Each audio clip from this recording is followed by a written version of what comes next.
কালের সুবানে যাত্রা অসীম, কোটি কোটি বছর পার নক্ষত্রলোকে ঘুরি আমি, আর গ্রহে গ্রহে করি বিস্তারিত বিস্তার।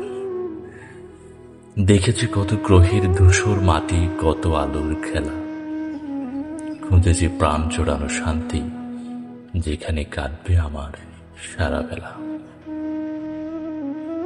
একদিন পথ ভুলে এক নীলাভ ধুলোর কণা টানল আমায় অচিন রূপে এক ভিন্ন চেতনা। শতাব্দী মণ্ডলেই শুনিলাম দরিদ্রী তার নাম, এসেছিলাম ঘুরতে কেবল নিথি একটু বিশ্রাম। বিস্তীর্ণ মাটির ঢেউ, নদীর চলে হাসি, এ যেন আঁকা ছবি নয়, যেন এক স্বপ্নপুরে। পাখির কলতান, গাছের গভীর ছায়া, এমন রূপ দেখিনি কোথাও, এজন্য ঘোর লাগাই এক মায়া।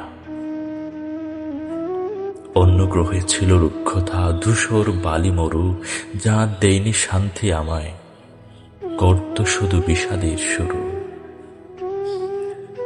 এলোমেলো এই ধরুনির প্রেমে পড়লাম অচিরেই, কাটিয়ে দিব অনেক সময় এর মায়ার গভীরেই। সবুজে ঘেরা ধান ক্ষেত আর বিকেল বেলার হাওয়া, পাখির ডাকে সকাল নামে, এভাবেই কেটে যায় বেলা। নিশীথে চাঁদের আলো, শিশুর মুখে ফুটে হাসি, এমন সৌন্দর্য, এমন ছোঁয়া অন্য গ্রহে দেখিনি। এত সৌন্দর্যের এই বুকেও লুকিয়েছিল বিষ, মানুষের হিংসা সংঘাত করল মনস্থির।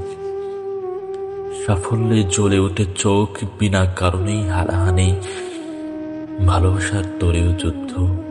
এখানকার জীবন কি এমনই? তাদের স্বভাবে মগ্ন, আমিও হলাম একাকার। সংঘাতের পথে হেঁটেই বললাম নিজ অঙ্গীকার, যে হাত খুঁজত সৌন্দর্য, সেই হাতেই আজ ছুরি। পৃথিবীর বিষ বাষ্প বানালো আমায় অসুরে।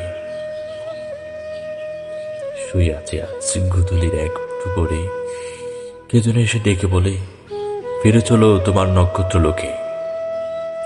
ভাবিলাম হঠাৎ করে, কোটি বছর শেষ হলো কিভাবে, অথচ পৃথিবীতে এসেছিলাম আমি ঘুরতে।